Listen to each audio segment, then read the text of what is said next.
Гарааны бизнесийг дэмжигч Real Properties Улаанбаатар компани.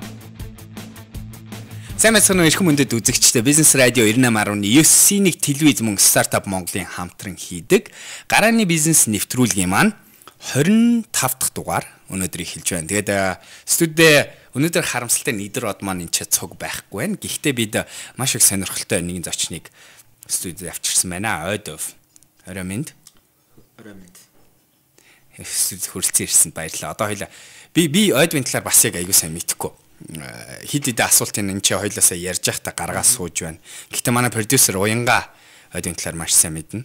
Гэхдээ олон хүний адил би Ойдвын тухай энэ хамгийн сүүлд энэ crowdfunding хийсэн юугаар дамжуулж мэдэж байгаа. Энийхээ тухай хоёлаа шууд яриад эхлэхгүй. За тэгээ. Тэгэхээр бизнес эхлээд үндсэндээ 1 жил орчим болж байна. 1 жил болж байгаа хугацаанд анхны шатныхаа бүтээгдэхүүнүүдийг авчираад Монгол туршиж үзлээ л дээ. Харлаа юу хэрэгцээтэй юу болох юм байна гэдгийг. Хараад байсан чинь Монголд илүү их олон тооны хэрэгслүүд хэрэгцээтэй юм байна. Тэр нэмээд промошн болохоор хуучин одоо сурталчилгаа зүгээр энгийн сурталчилгаа биш. Хүмүүсүүдэд таниулах, өөрөөр хэлбэл бараг сургалт маягийн байдлаар хийх шаардлагатай юм байна харагдсан. Энэ бүх үйл ажиллагаанд хий гэхээр тодорхой хэмжээ хөрөнгө оруулах шаардлагатай болоод тэр хөрөнгийг босгохын тулд Indiegogo crowdfunding орсон. За Indiegogo crowdfunding вебсайтын энэ доор бид нар яг тавьж байна. Тэгээд саяхан манай нэг зочноор олуула гэдэг цэг орг сонсчихсон уу? Сонсчихсан. За тийшээ бас төслөө байрлуулах гэж байна уу? Үгүй би ерөөсөө тэрийг яг тийм байдлаар сонирхож үзээгүй. Тэгэхээр үзэгчд маань мэдгүй бол crowdfunding гэдэг маань юу вэ? Тэрийг тайлбарлаж өгөө. Crowdfunding гэдэг маань бүх нийтээр одоо үндсэндээ өөрийнхөө бизнес санааг бусдад танилцуулаад тэрийг дэмжлэг авахыг хүссэн, дэмжлэг өгөхийг хүссэн хүмүүсүүдэд танилцуулаад тэр хүмүүсүүдэнд тодорхой үнийн ангиллалтаагаар таны бизнесийг дэмжиж яах гэсэн үг. Тэрийн тохиолдолд яаж яах гэхээр таны хийж байгаа зүйлд чи итгэж байж болно.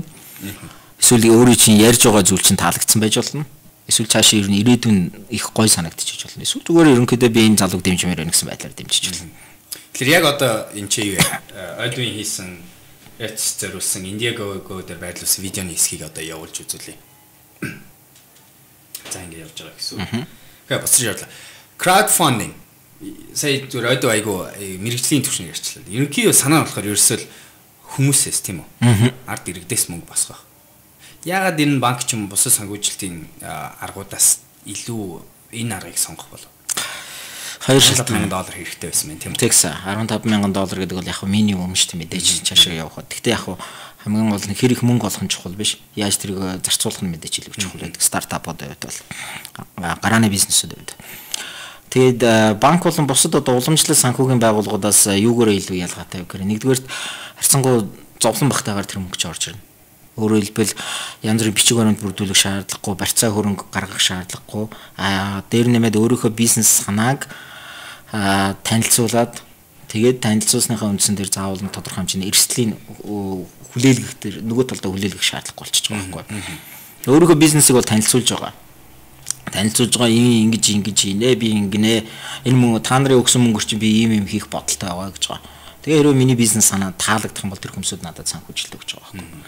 Жишээ нь би банкн дээр очлоо гэхэд банкн дээр бол надад яах вэ? За таны урд нь хийсэн бизнесийн юу байна?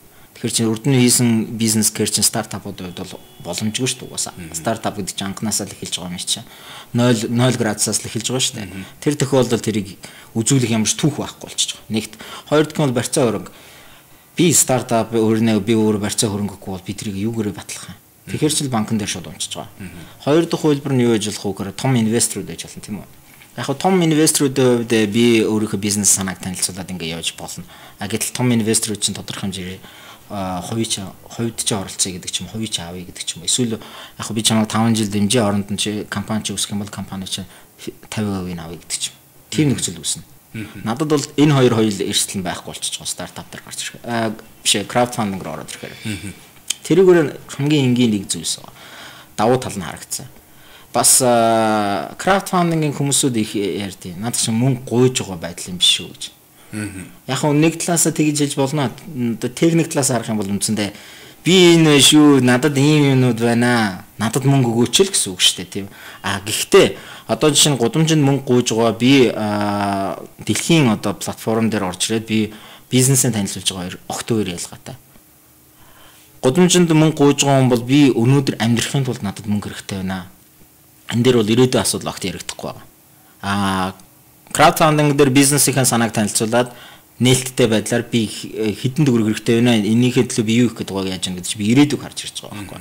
Тэгэхээр тэрийг өөрөө бас маш их ялгаатай гэж л би хардсан шүү дээ. Тэгээ түрүүний хэлсэн зүйл байна л да. Энэ дээр ингээд өнөөдөр би Indiegogo-гийн чинь компанид ажил дээр мөнгө өгч чадаагүй ч гэсэн энэтэй танилцлаа тийм үү. Тэгэхээр маркетингийн бас айгүй том сурчлагын тэгэлгүй яах юм болж хурж байна тийм үү. Тэгэхээр одоогийн байдлаар хэдэн төгрөг босгосон бэлээ. За компанид ажил маань хизээ ихэлсэн. Okay, who is an entrepreneur? In my mind, there's about 3 different types of entrepreneurs. The first one is the person who sees an opportunity. He sees an opportunity in the market or an answer to a problem. Yeah? This is one type of entrepreneur. The second type of an entrepreneur is someone who's passionate about something. Yeah. Компанид ажил маань 9 сарын 1-нд гэсэн. Ер нь 60 хоног Indiegogo ер нь бол олон 2-3 платформ байдаг шүү дээ. Яг талбарууд байдаг одоо өөрийнхөө бизнес санааг танилцуулаад мөнгө босгож, хөрөнгө босгож болох. Хамгийн алдартай нэгнүүд нь Indiegogo байна, Kickstarter байна тийм ээ. Эднээс бол бүгдээр өөр гэсэн нөхцөл онцлогтой. Тэгээ манай компанид ажил бол 9 сарын 1-нд гэсэн 60 хоног байх хэрэгтэй байсан. Би 50 хоногор үтсэн. 50 хоног ямар байх нь гэж хараад 50 хоног дээр ойролцоо үр дүн гаргахад дахиад 10 хоног сонгоцсон. Максимум угаасаа 60 хоног. Хамгийн дээдлээ 60 хоног компанид ажиллаа. За тэгээд сонирхож байгаа юм видео хийгээд тавьсан байна. Ингээд тийм ээ тодорхой хэмжээгээр өөрийнхөө одоо хийх байгаа зүйлээ тайлбарсан байна. Ер нь иймэрхүү ингээд бэлдээд оруулахад хэрэг ажил орд юм бэ? Аимшигтэй ажил юм билээ. Тэ яг гэхээр би энэ санааг анх 3 сард бодсон юм. Бүтэн 6 сар бодож 9 сар л орж ирж байгаа байхгүй. Бэлтгэл ажил нь гээд ангаараа. За яг тэр видео хийх чинь л өөрөө бараг л хөөрхөн ажил. Гэхдээ видео хийх нь техникөө хэцүү биш боловч хамгийн гол нь ямар байдлаар дистралдаар мессеж өгөх гэдэг чинь хамгийн нөгөө толгойд эргэлдэх асуудал. Нэгт хоёрт миний бас хамгийн их цаг алдсан юм гэхээр хүн надад мөнгө өгөхөд би хариуд нь юу өгөх вэ? Тэр чинь тодорхой хэмжээний perks буюу урамшуулалт байгаа шүү дээ, тэ. Тэгэхээр хэдэн долларыг авчаад би хэдэн долларын авчаад тэрүүнд нь тааруулаад хэдийн юм эргэж би тэр хүнд урамшуулах вэ гэж байгаа байхгүй. Ерөөсөө л олон нийтээс хөрөнгө босгох гэж хоёул орчуулъя л да. Юуг crowdfunding-ийг олон нийтээс хөрөнгө босгох ажил дээр 3 шалтгаанаас болж хүн мөнгө өгдөг гэж байна. Нэгт би өөрөө тэр хүний дотны найз юм уу эсвэл найз нөхрийнх нь нэг нь байж болно. Хоёрт миний түүх тэр хүнд ямар нэг холбоотой ажил. Өөрөөр хэлбэл би хөгжлийн бэрхшээлтэй иргэдийн түүхийг ярьж байгаа бол тэр хөгжлийн бэрхшээлтэй хүн надад мөнгө өгөх боломжтой болно. Гуравт нь миний бэлэг өөртөө таалагдчихлаа. Урамшуул. Би одоо жишээ нь урамшуул дээр өөрийнх нь нэрийг монгол бичгээр бичиж өгнө гэсэн уугарч юм. Нэг талаасаа би Монгол улсыг бас тодорхой хэмжээгээр сурталчлах ажил хийж байгаа байхгүй. Тэгэхээр ийм 3 шалтгаанаас болж өгнө. Тэгээд тэрийг бодохын тулд надад маш их цаг хугацаа орсон. 6 сар шахуу бодсон. Аюу сонирхолтой санагдаж байна лээ. Яа тэлэр яг энэ хэсгийн бодонгууд харин чиний бодлын тодорхой юм шиг. Яагаад? Тийм. Аль хэзээ сонгогдсон байсан шүү дээ, тийм үү? Дэлгүүр байсан тийм үү? Энэ маань Rectus-ийн хувьд болохоор цоошин санаанаас бизнес үүсгэх гээгүй байсан. Rectus дэлгүүр байсан тийм ээ? Одоо байдаг. Үгүй Rectus бол шүү дээ, цоошин. Цоошин Монгол цоошин. Тэгэхдээ crowdfunding буюу Indiegogo компанид ажил орохоос өмнө бизнес явж байсан. Тэр өнөө хавч.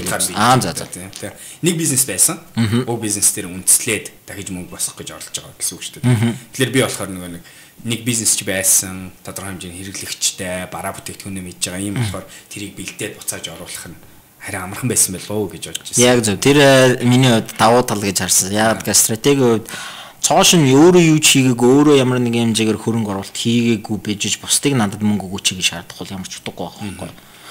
Гэтэл би энэ дээр өөрийнхөө өөрт байсан бүх хадгаламж өөрөөр хэлбэл ойролцоогоор $15,000 байсан. Миний зөвхөн сүүлийн 10 жил ажиллах хугацаанд цуглуулсан мөнгө. За хоёлаа яг энэ ч зогсоо айгүй гоё юм руу орох гэдэг юм л да. Гэхдээ буцах хэрэгтэй гэж бодож байна. Үзэгчид ингээд би тэр гинт яриандаа орчихсон энэ компани ажлын тухай ухаад ярьж байна. Тэгс нөгөө би нөгөө зочноо танилцуулаагүй. Би ч өөрөө сайн битггүй юм тийм ээ. За ойдоо Ванчгийн ойдоо гэдэг хүн байгаа тийм ээ. Хэрвээ Twitter хаягийг харах юм бол энэ доор би бичиж байна. Ойдоо Ванчиг гэдэг хайж болох юм л. Twitter хэр ашиглаж байна? Нэг их бас ашигладаг юм шиг байна тийм үү? Twitter ер нь бол миний нэг давуу тал биш. Facebook харин миний давуу тал. Facebook. Эргээд сүүлд нь хөрөнгө босгох асуудал дээр ярихад яг тэн дээр би алдаа гаргасан байсан. Твиттерийг бага ашигладаг байсан. Тийм учраас би нэг хөрөнгө босгох ажил дээр Твиттерийг хүчтэй ашиглаж чадаагүй. Харин Facebook-ыг бол нэлээд сайн ашигласан. Facebook ер нь бол 3 талбарыг ашигласан. Twitter, LinkedIn, Facebook гэсэн 3 талбар ашигласан. Үүнээс хамгийн сайн явсан Facebook гэсэн. За Facebook хаяг ч гэсэн бид компани Rectus компани Rectus гэж дуудах юм уу? Rectus компани пэйж хаягийг бас доор тавьж байна. Гэтэ ойдог гэж юм бэ? Ойдог гэж юу? Ойдог гэж одоо хаан төгссөн. За хоёлаа тэрнээс эхэллээ. Хаан төгссөн. Юу хийж явж байгаа тийм ээ? Аав тийм ээ? Аав. 2 хүүхдээ аав гэр бүлийн тэргүүн гэж хэлж болохоор бол тэрвээ. Хэд компани энэ Rectus өөр чи хэд компани уу? Миний одоо яг өөрийн байгуулсан бол анхны компани. Ажиллаж байгаа бол 2 дахь компани. 10 жил би ажиллахдаа хувийн эвшилт буюу одоо бизнесийн салбарт 5 жил ажиллаад олон улсын салбарт олон улсын байгууллагт 5 жил ажилласан. Юу хийж вэ? Гадаад харилцааны менежер хийж байгаад security компанид. Дараа нь олон улсын байгууллагад хөтөлбөрийн ажилтнаараа хөтөлбөрийн Mercy Corp ажиллаж байсан. Тэгэхдээ нөгөө нийгмийн чиглэлийн асуудлуудыг хэлсэн. Тэгэхдээ тэр надад маш их юм өгсөн. Яг тэгэхээр хүнд нөгөө яаж мессеж өгөх өөрөлдвөл advocacy гэж байгаа шүү дээ. Нөлөөлөл хийх. Тэр чинь бизнес гэдэг чинь өөрөө бас нөлөөлж шүү дээ. Хүмүүсүүдэд өөрийнхөө бизнесийг танилцуулна. Тэр бүх техникүүдийг маш их сайн зааж өгсөн. Би өмнөх нөгөө 5 жилийн хугацаанд бизнес ажиллахдаа бизнесийн хурдцтай байдлыг бас их сурах шаардлагатай. Тэгэхээр байж байгаа Mercy Corp-ийн өмнө өөрөө бизнес ажиллаж байсан. Тэгжсэн гэсэн. Ямар бизнес? Security компанид. Оросд төгссөн. Оросд төгссөн байдал бол юм байгаа. Анхан шатны боловсрол Орос, дунд шатны боловсрол болон их сургууль хагас Америк, хагас Монгол. Тэгээд хамгийн сүүл Швейцарт. Швейцарт магистр уу? Швейцарт үгүй бакалавр, миний 2 дахь бакалавр. Цюрих их сургуульд. Эхний бакалаврын юунд вэ? Олон улсын харилцаа. Олон улсын харилцаа. Зюрихт юу авсан? Цюрихт BBA гэдэг чинь юу вэ? Бизнес удирдлагын бакалавр. Олон улс гэхдээ энэ дэр нэг онцлог байгаа шин дээр. Ялангуяа яг бизнес ярьж байгаа л олон улсын бизнес удирдлага гэдгээр огт өөр шүү. Зүгээр general одоо ерөнхий бизнес удирдлага гэдгээс юугаар ялгаатай вэ гэхээр бид глобал түвшинд одоо өөрөөр хэлбэл дэлхийн хавтгай болчлаа гэдэг байгаа шүү дээ. Энэ орчинд ажиллахад бэлтгэгдсэн улсууд байдаг. Тэгэхээр яа гэхээр илүү нөө тоомоо сурах, илүү эдийн засгийн янз бүрийн зарчмуудыг сурахаас илүү хүнтэй ажиллахыг илүү сурцсан. Африк хүнтэй, Аз хүнтэй, Австрали хүнтэй, Америк хүнтэй. Тэр хүмүүсүүдийг яаж ойлгохгүй, тэр хүмүүсүүдтэй яаж болохгүй, сэтгэл зүйн хувьд ямар бэлтгэлтэй байх вэ гэдэг. Тэрхээр арай их өөр гэсэн үг. Зюрихт тэр удсан. Зюрихт 2 жил болсон. Тэгээд Mercy Corp тань ажилласан юм лээ. Mercy Corp би Улаанбаатарт ажиллаж байсан. 5 аймаг хариуцж ажилладаг байсан. Сонирхож байгаа юм нэр аль та бизнесийн одоо юу гэдэг замаар явж байгаад Mercy Corp буюу төрийн бас байгууллага тийм ээ олон улсын төрийн бас байгууллага. Төрийн бас ашигын бас байгууллага. Тэрлүү энэ шилжилтийг хийсэн юм шүү дээ. Шилжилт хийсэн шалтгаан нэг өөрмөц. Бизнест орохоос өмнө би хүмүүсүүдэд тараах ажилтай ямар нэгээр холбоотой хүмүүсүүдэд туслах ажилтай холбоотой болсон байсан. Хүмүүст Америкаас одоо Хойд Калифорниас тэрэгэн зэрэг хуучин хэрэгжилжсэн тэрэгэн зэрүүдийг Монголд авчираад тэднээсийг аймагт байсан хөдөө орон нутагт байгаа бүх хүмүүсүүдэд тараах ажлыг хийдэг. Мөнгө хийжсэн юм байна.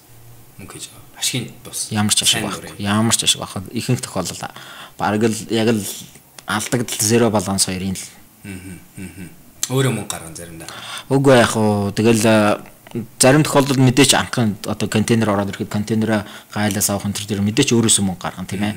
Тэгээд дараа нь үйлчлүүлж байгаа хүмүүсүүдэд хэлдэг гэсэн. За одоо ингээ гаднаас ингээ хүмүүсүүд ирсэн эднээс туслах одоо юм үзүүлэхэд бид баг зэргийн ханд авна. Хэрвээ өгөх бол ханд өгдөг чинь сайн дурын зүйл шүү дээ. Өгнө гэвэл авч болно гэсэн. Тэгээд тэрүүгээр эргээд зардлаа нөхөх байдлаар гэсэн. Тэгээд 10 жил үгүй юм цайлан тэр чинь сайн дур ажил юм чи.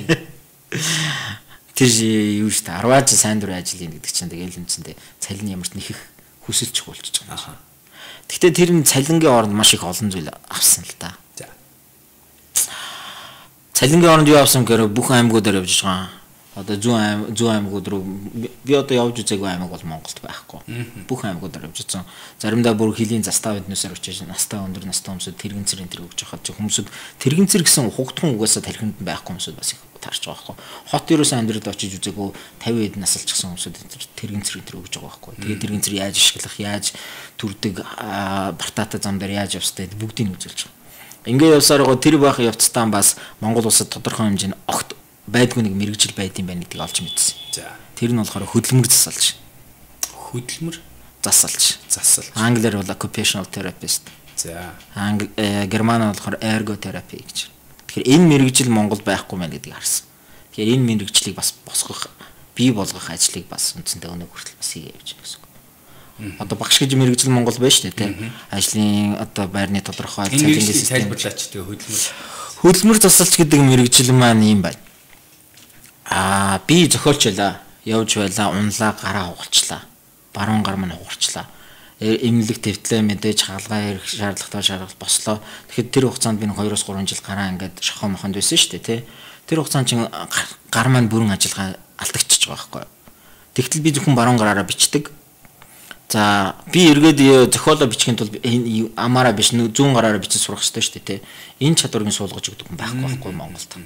Жишээ нь маш энгийн жишээ хэлэхэд хөдөлмөр засалж Монголд байхгүй л яах вэ? Тэр хүн баруун гараараа бичиж чадахгүй зүүн гараараа бичээд эхнэрээ гэр бүлээрээ хэн нэг нэрээ тижээлгэн тэгэл төрөөс тэтгэмж авна. Тэгэл өмцөндөө бүтээмжид бос хүн болоо ирчихэж байгаа байхгүй. Эргээд тэр хүнийг алдагдсан чадварын сэргээгээ бүтээмж болгох тусалдаг хүн хөдөлмөр засалж байгаа байхгүй. Гэрийнх нь орчинд нь туслаад өгнө гэсэн үг. Сонирхолтой. Тэгэхээр энэ талаар энэ чиглэлийг хөгжүүлэх хэрэгтэй гэж харсан байна тийм үү? Харсан. Тэр ихтэй. Тэгэд ингээд мэдээж ингээд за тэгээ төрийн бус руу орчлоо. Одоо хоёлаа бизнес эхлэх гээд байна шүү дээ тийм үү? Төрийн бус руу орчлоо, Mercy Garden нэг хэсэг ажиллачлаа. Тэгээд одоо энэ дуршлагаас үнслээ орон зай олж харсан байна тийм ээ. Тэрэндээ бүр нилээн итгэл олж авсан байна. Яг тэгэхээр яхаар голд нь ороод тэгж удаа. Гэтэ энэ талаар хоёлаа хэсэг хугацаа завсарлчаад буцаж орж ирээд ярилцах болно. Гарааны бизнес нэвтрүүлгийн 25 дахь дугаарыг та үзэж байна. And determine that he's going to make a success out of it. Yeah? The third person is someone who sees a problem, yeah, and knows someone that has an answer to it and brings those two people together. Yeah. So this is who is an entrepreneur in my mind. And I think in Mongolia there's plenty of people with good ideas, but they're not linking with each other. So hopefully events like Startup Weekend can bring people together to bring ideas and get entrepreneurs to work together. Thank you very much. Гарааны бизнесийг дэмжигч Real Properties Улаанбаатар компани.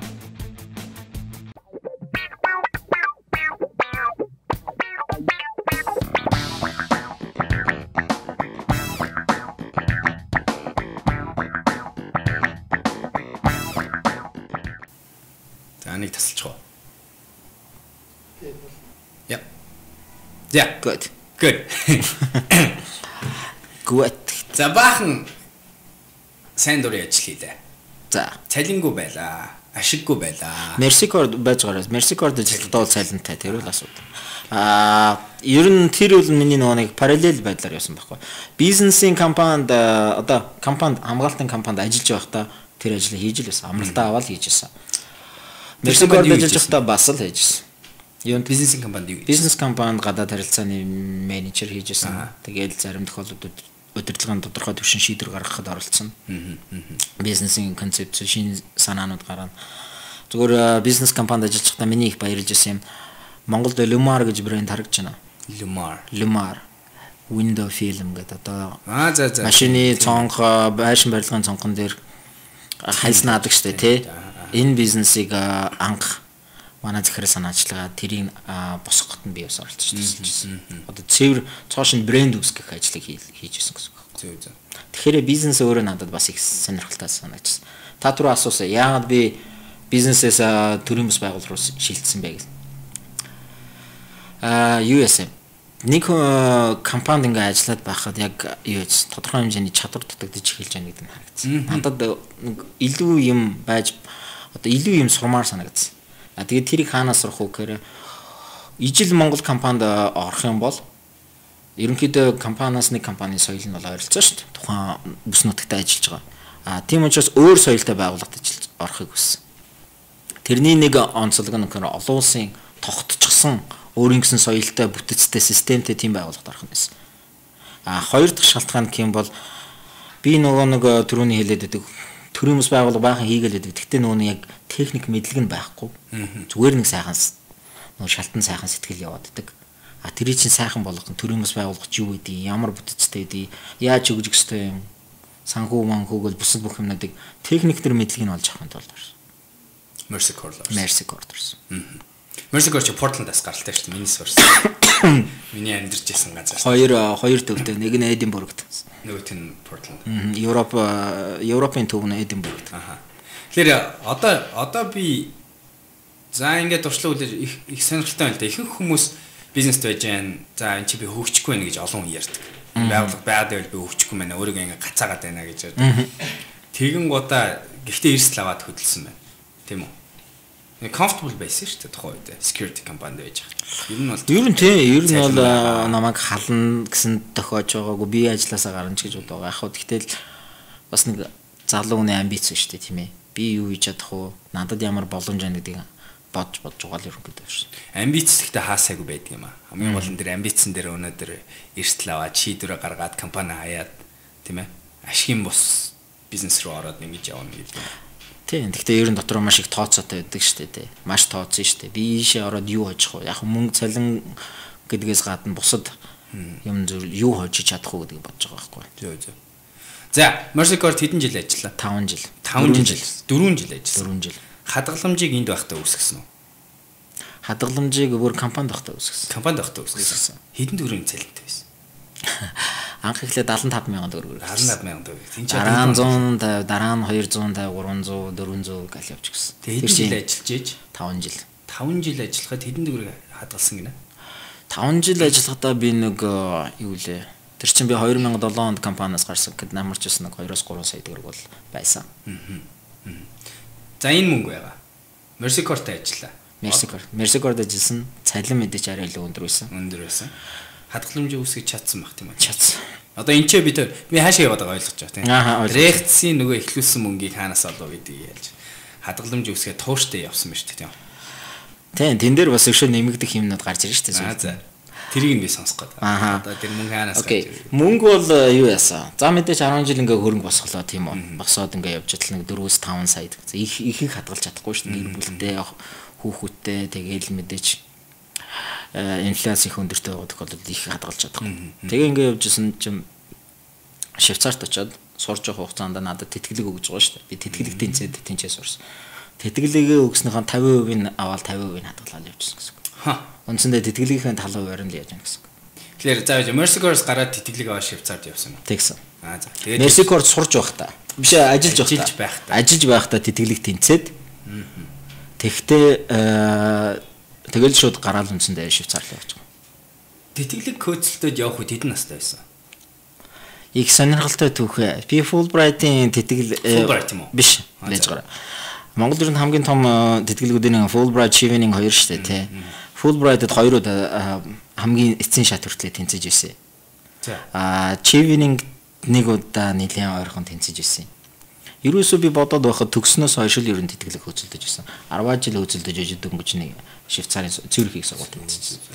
Тэгэхдээ энэ дэр бас тэнцсэн бас шалтгаан бас их онцлог. Яагаад гэхээр би ч өөрөө нэг Швейцар Монголын хамтарсан төслийн local manager орон нутгийн менежерээр ажиллаж байсан байхгүй. Тэгэхээр тэр бас миний байдал их нөлөөсөн. Одоо миний удирдах байгаа Швейцар Монголын хамтарсан төсөл маань тэр төслийн тэр сургууль маань шүү дээ тий. Миний төгссөн сургууль байхгүй. Тэгэхээр бас их уялдаатай. Эргээ харах юм бол нэг дэлгэцэн дээр нэг кино ихэд хэдэн замууд байдаг шүү дээ. Дүрс, дуу, тэгэл дараа нь эффект гэсэн байдаг шүү дээ. Яг тэр үнтэй адилхан. Албаасны зам явж байна. Хажуугаар нь тэрэгцэр тараах болон тусламжийн үйлс хийж өсөн явж байгаа. Хажуугаар нь Швейцарын тэр шинэ мэрэгжил бий болгох ингээд. Үндсэндээ 3-4 зам зэрэгцэж параллелээр явжсэн. Тухайн нөхцлөөс хамаарал энэ замуудаар шилжээл яваад байсан гэсэн үг байхгүй.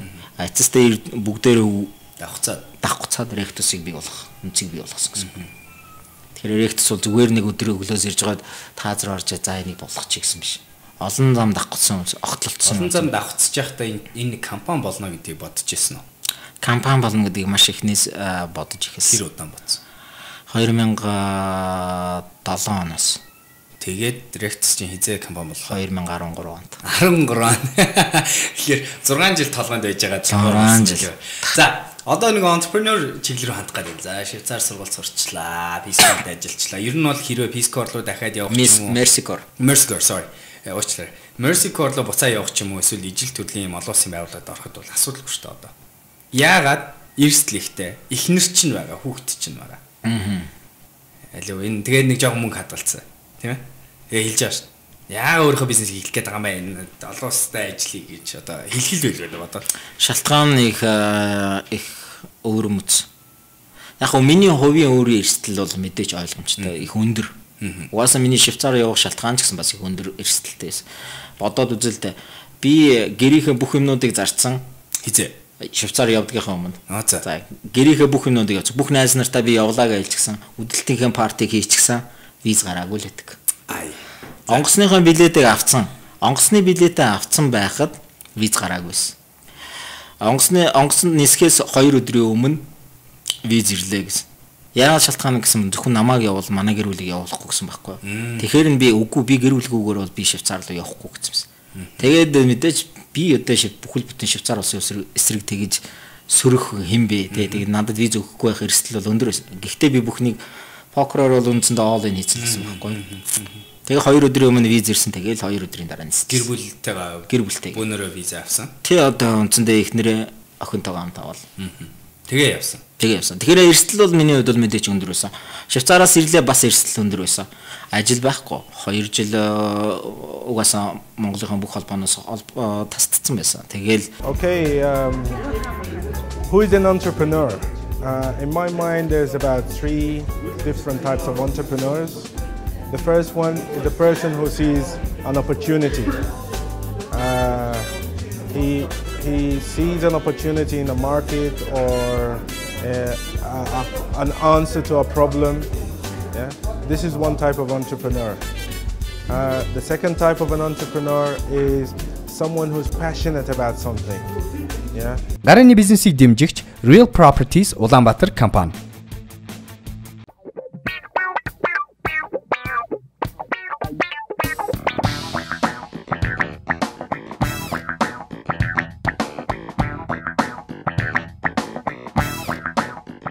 эргээд цааш нь бизнес гэдэг чинь холбоо нь маш их хэрэгтэй байдаг шүү дээ. Тэгэхээр эрсдэл үндсэндээ байсан.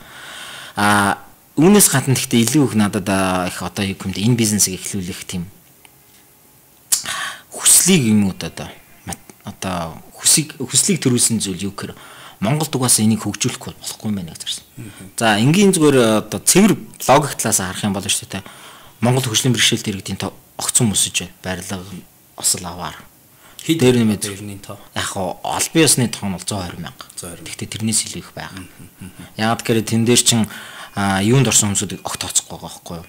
Харуултаа хүмүүсүүдийг тооцохгүй. Хамгийн бага чингэлтэй дүрэгдэл гээд 2000 гаруй харуултаа юм ба шүү дээ. Зүгээр хамгийн бага дүрэг шүү дээ.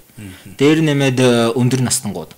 Өндөр настан улс хөгжихийн хэмжээгээр эрүүл мэндийн үйлчилгээ сайжрах хүний нас уртсан гэдэг чинь хөгшрөлтийг дагаад бий болох өвчлөлүүд их үүсдэг байхгүй. Прагматик талаас нь харах юм бол тийм байна. Зүгээр өөр талаас нь харах юм бол 10 жил хүмүүсүүдэд юм тарааж исэн чинь харагдсан. Юу харагдсан гэхээр 10 жил гаднаас юм авчраад тарахад Монголын суурин дээр юу ч ургадаг юм байна. Хүмүүс зүгээр аваад хэрэглээл идэл гаргаал хайцдаг юм байна. Хүмүүсүүдэд энийг хэрэглэх соёл хэрэглэх тэр ур чадварыг бий болгохыг юм бол Монголдо тэрийг үүсгэх хэрэгтэй юм байна.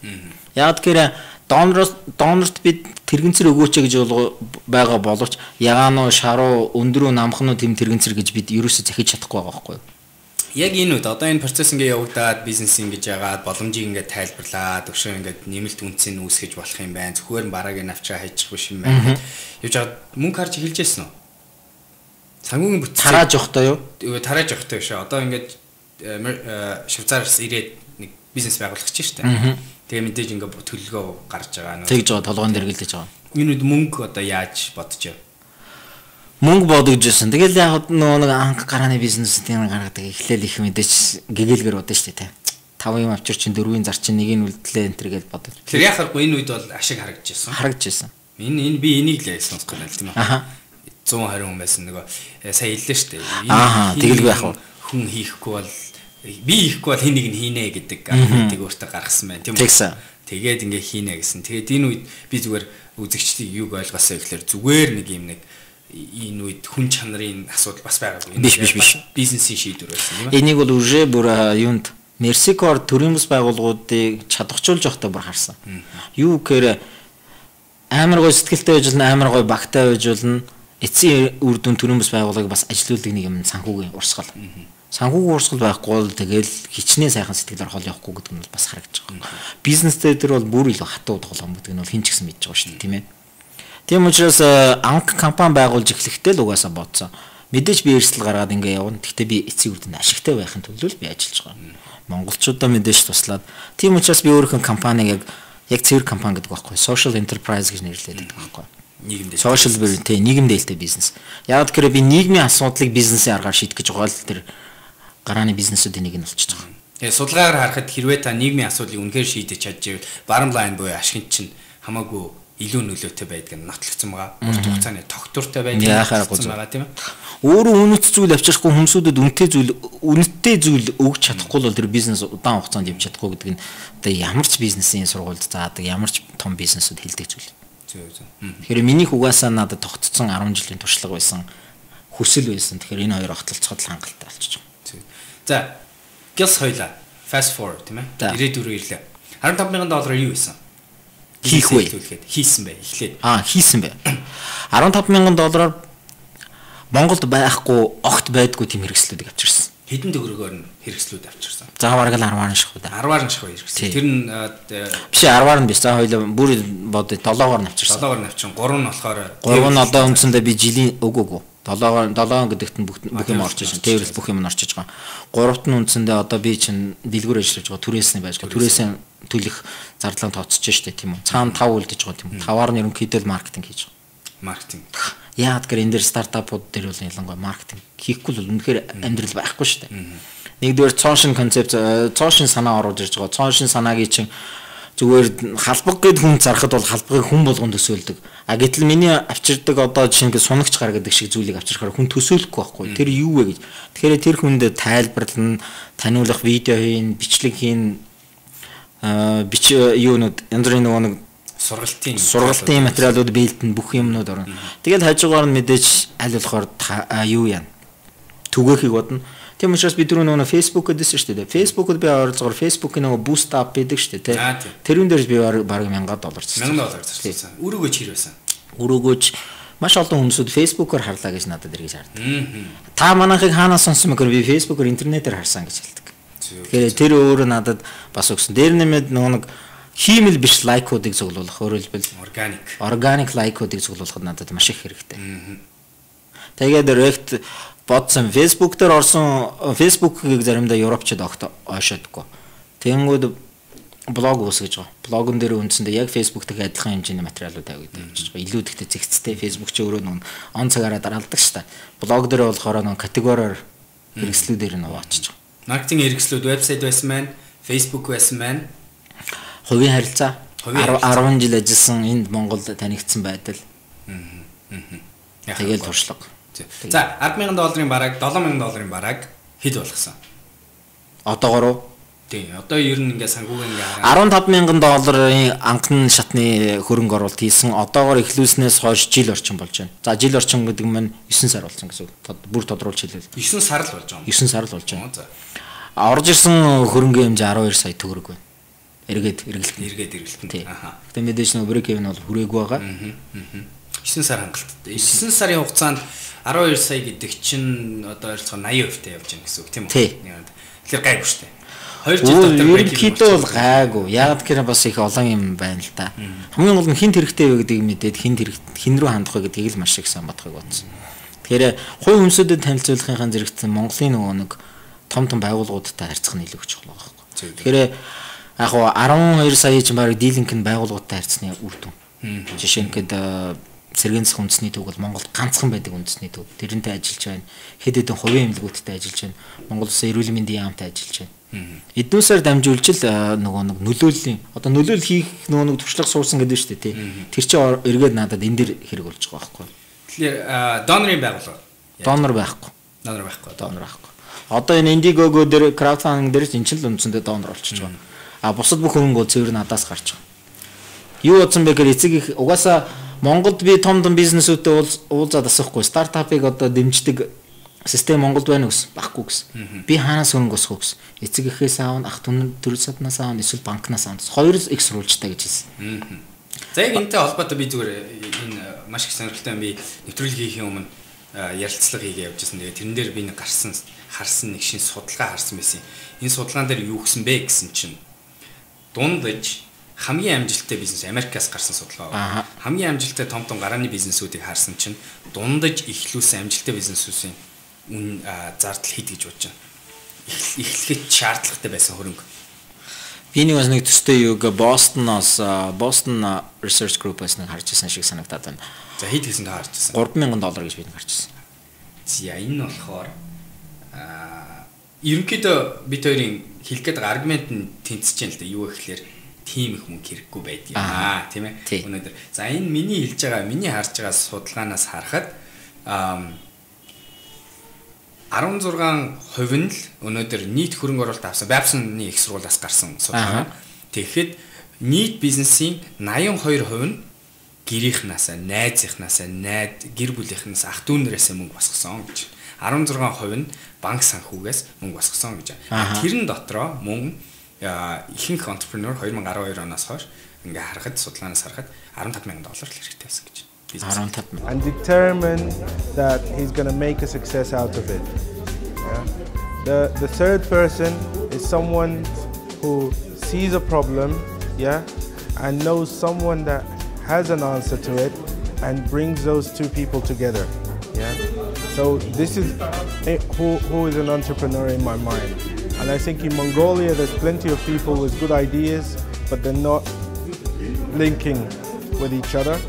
So hopefully events like Startup Weekend can bring people together to bring ideas and get entrepreneurs to work together. Thank you very much. Тэгвэл миний 15,000 гэж тавьсан бас л их ойролцоо ээжтэй. За хоёул ингээ урагшуул 12 сая руу очичлаа. Эндийгээр юм тавихын тулд мэдээж бодолт гаргаж үзсэн баг. Хэрвээ нэмэлт 15%-ыг босгосон бол яаж одоо баланс шийт харагдах байсан бэ? Одоо яг ингээ амжилттай явал 56%-ыг босгосон боёо $8,364 босгосон байна. Тийм ба. Хэрвээ тэгсэн бол би ер нь 5 төрлийн үйлчилгээ нэ гэж бодсон. Нэгдүгээр багцын үйлчилгээ. Бага бүтээгдэхүүнүүдийг маркетингод багцлах. Хоёрдугаарт нь гэрээр нь очих үйлчилгээ. Гуравт нь одоо яг ингээ харж байгаа туристик үйлчилгээ. Олон хэрэгслүүдийг түрээсэлж болж байна. Тэгэхдээ зөвхөн хувь хүмүүсүүдэд биш бас том супермаркетуудад ажиллаж. Дөрөвдүгээрт нь болохоор лизингийн үйлчилгээ. Өөрөө санхүүж байна. Худалдаж авах. Хүн худалдаж авмаар байдаг, хэрэгцээтэй байгаад байдаг, худалдаж авах чадвар нь байдаг. Би тэрнээс илүү хямдхан өгч чаддаг. Яагаад гэхээр угаасаа тэр чинь нэг хязгаар байгаа шүү дээ. Миний бараанууд чинь голцоо нүүн Европоос ирдэг, Англиас худалдаж авдаг учраас нэлээд өндөр үнэтэй. Надаас тэгж байгаа нэр яагаад өндөр үнэтэй юу гэж асуугаарай. Тэр их сонирхолтой хариулт байх. Миний одоо энийг үзэж байгаа хүмүүст нэг сонирхол байна. Би хэрвээ одоо энэ талаар сайн мэдгүй л дээ яг энэ бизнесийн талаар. Гэхдээ надад ямар нэгэн specialty буюу тийм ээ ямар нэгэн тодорхой niche тийм одоо юм тодорхой зах зээлтэй ийм бизнес өсөх боломж айгүй өндөр гэж бодож байна. Өөр Монголд өрсөлдөгч байхгүй байгаа тийм одоо. Одоохондоо байхгүй. Тэгэхээр хэрвээ би хөрөнгө оруулагч байсан тийм үү. Ийшээ жоох мөнгө хийх юм бол надад потенциал өндөр байгаа болов гэсэн таамаглал байна л да. Потенциал өндөр боловч тийм бас өндөр бас биш. Тийм бас хэцүү. Одоо жишээ нь надад 2-3 инвесторд уулзаал. За би чамд хөрөнгө оруулъя гэхэд чи ер нь хэр их өндөр байна гэхээр би их өндөр гэж хэлж чаддгүй. Гэхдээ богино хугацаанд өндөр биш. Богино хугацаа гэдэг нь би 3 жилдээ өндөр биш шүү гэж хэлж байгаа. 3 жилээс цааш өндөр гэж харж байгаа. Зөв өндөр нь хэдэн хувийн өсөлт яриад байна бид байна. Лав жилд нэг 2-4% бол өсчих боломжтой. 120 мянган хүн байгаа гэж байна шүү дээ хөгжлийн бэрхшээлтэй хүн. Дээр нэмээд 100 мянга гаруй өндөр настангуудыг тооцчихъя. Тэгэхээр өвшөө 250 мянга орчим 220 мянга орчим болчихж байгаа. Тэрний дөнгөж 20% нь авъя л да. 20 за 10% нь болъё. 10% нь давъя 220 мянгаас 20 мянган. 20 мянган. Тэгээ угаасаа миний бас нэг харж ирсэн юм юу гэхээр хөгжлийн бэрхшээлтэй хүн ч юм уу тэр одоо хэрэгцээтэй байгаа хүн юм авчихаараа гэр бүлийнх нь араасан тагаа тэр газраас юм авдаг байхгүй. Нэгт хоёрт нэг хүнд нэг хэн зүйл зардаг биш байхгүй. Би дөрөв багцын үйлчилгээ гэдэг чинь нэг хүний асуудлыг цогцоор нь шийдэхин тулд наадсах нь 10-аас 10 хэдэн төрлийн хэрэгсэл хэрэгтэй болж байгаа байхгүй. Тэгэхээр нэг хэрвээ хэрэглэгч үүсчих юм бол тэр хэрэглэгч маань өөрөөс чинь дахин өөр босод бараа авах магадлал өндөр. Тэгжээж би угаасаа өөртөөгөө холбоно. Яг гэхээр тэр чинь дагалдах үйлчилгээ үзүүлнэ. Дагалдах үйлчилгээ үзүүлж бараа зарнаггүйс дан бараа зарчаал баяртай гэж явчих юм бол тэр чинь эргээд ямар ч холбоо байхгүй болчихно л доо. Зөв. За, хоёулаа харамсалтай нь ярилцсан ингээд дуусах болчлоо. 30 хэдэн минут аль хэзээ ярьчихсан байна. Тэгэхээр хэрвээ үзэгчид өөртөө чи холбоо ярих гэвэл rectus.blogspot.com гэдэг вебсайт байна. Мөн түрүүчээсэн Twitter байгаа тийм ээ. Oidev Vanchik. Өөр яаж холбоо ирсэн нэр? Facebook-оор ороод ирж болно. Facebook дээр мөн адилхан комментсуудаар ороод ирж болно юу нэ? Rectus. Ер нь хүмүүс юм бичвэл хариулдаг өөрөө. Айл болохоор цаг алдалгүй хариулахыг боддог. Бас энэ ч утсан дугаар. Тэгээ 9985 5985 гэсэн дугаар. Тэгээд яг ижил төрлийн бизнес эрхлээ үзье гэж байгаа хүмүүс зөвлөгөө авмаар байгаа бох тийм ээ. Асуултууд зөндөө гарч байгаа. Ижил төрлийн үү? Үгүй яг хөө мэдээж ерөнхийдөө өөрийн гэсэн одоо ингээд 6 жил бодоо явж байгаа нэг зөв. Нэг яг харахгүй үзэгчдийн нэг мэдмээр байгаа юм нэг байгаа. Тим олон удаа шантрах эрсдэлтэй юмыг харсан мөртлөө яага үргэлжлүүлээд байсан ба. Энэгээр хоёлаа мадууд байна. 6 жил үү? Гэ хэлсэн шүү дээ тийм үү. За тухайн үе шантарж яасан, эрсдэл том харагдж яасан, тэгэн удаа Швейцар явсан, хэдэн ч удаа хичнээн жил тэтгэлэг хөөцөлдсөн гэлээ тийм үү. Тэгээ буучихгүй яваадсан. За буцаж ирлээ. Ийм гой боломж үү? Өхрийн ордных тийм болохоор тийм. Өхрийн ордны. Би айгүй нэг гой манай эцсийн асуултууд надад юм ээ. Та өөрийнхөө хамгийн сайн сурсан гарааны бизнес тулгарсан хамгийн том сургамжаа хэлээч гэдэг байхгүй. Тэрэнд зориулсан нэг айгүй философи юм сонсох гээд шүү дээ наа чи битгий өхрийн орд. Юу гэж болох вэ? Хамгийн том сургамж гэвэл entrepreneur хүний хувьд. Энд ерөөсөө би нөгөө хүн өөхөх төрөх хоёр нь бол эрдээ төрөг тодорхой тий. Энэ зай завсрал юм хийж үлдээ гэж утсан. Миний хойно би өгсөн ч надаас хойш юм үлдээсэй л гэж би бодсон. Тэр л бол миний том амбицээс. Тэр амбицаараа л хөтлөгдсөн гэсэн үг. Өөр хоёр дахь юм бол би өөрөө хүний эрхэнд байх гэдгийг амьдралынхаа туршид зөндөө харсан. Өөрөө туулсан. Тийм учраас би аль болохоор бусад олон хүмүүсийг эрхчлөөтэй байлгах. Тийм учраас манай компани одоо гол түлхүүр үг нь эрхчлөөг энгийн шийдлээс гэсэн үг тийм. Эрхчлөөг энгийн шийдлээс тийм. Гой философи. Alright. За маш их баярлалаа. Хүрэлцээрсэн. Холбоотой бай. Тэгээ удахгүй дахиад тийм ээ краудфандингаараа хилээ 50,000 $100,000 босгох талаар ярилцаад. Магадгүй хэдэн салбартай Монголын одоо энд бол одоо монопол тогтоож болно шүү дээ. Маш их дэмжин. Энэ монопол бол маш их дэмжин. За баярлалаа үзэгчдээ. Бизнес радио 98.9 синий телевиз стартап Монголигийн хамтарч идэг гарааны бизнес нэвтрүүлгийн 25 дахь дугаар ингээд өндөрлөж байна. Дараагийн дугаараар дахин уулзцгаая.